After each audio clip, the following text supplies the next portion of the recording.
Asuel is u fechen ten rasti bul khashim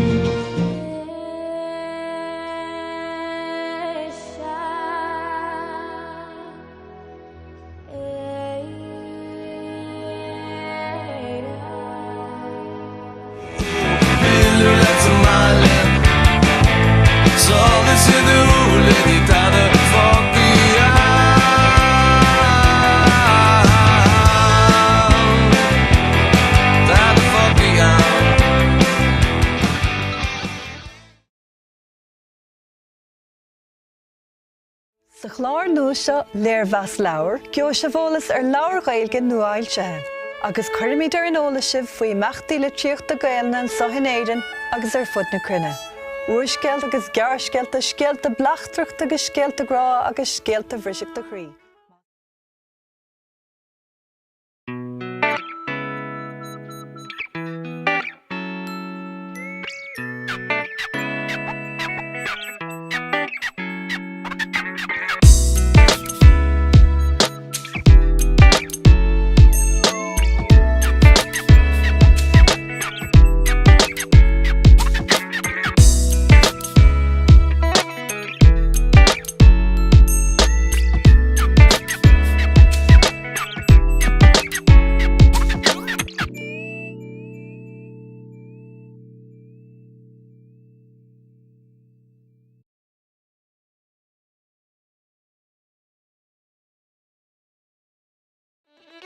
Bhuailí gisteach bháintíocht Phreanád a bhéalad is beáin sa TG Cahir.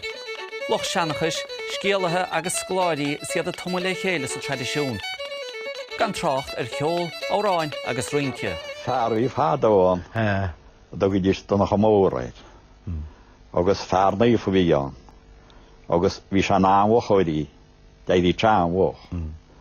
A chalá seo bhí fi íarta go leil go buideige. Agus nóir haing sé ag teach ar maidin, níar a se rúb, í donna chamíoin teach. Sí ben gan nach bhíú. Ógi ham ciapa gan dolam bó, ó bhaim go bhaithis thuas, ha tochta goma sé ardó. Ní lib ná leis le fáilt ló na bhar, nó an man flú. Flú na bhar, achú! A chuige gréine cile mé, flú na bhar, achú!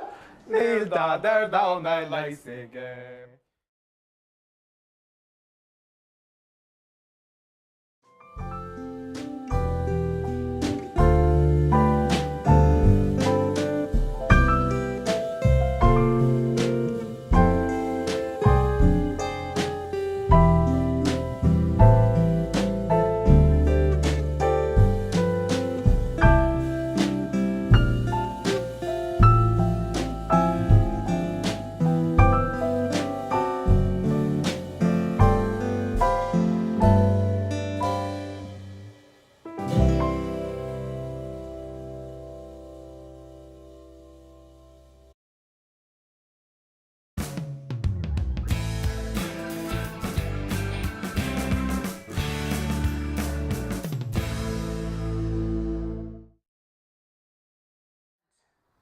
Sa chistin an ihe sin, eáil chuit an bhórt ag leá ó mahúla, shrimig tú ma lecna le dúrdóga agus dúirt al balapadán mé fós.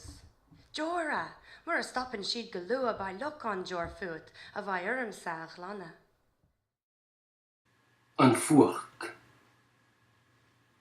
Cadile bach uam sa tail. Cad tacht is a machta, gan bean a réine, is a níhe titim na foir. Is an siúk a túling don spéir, is an fuacht a crap an réalt.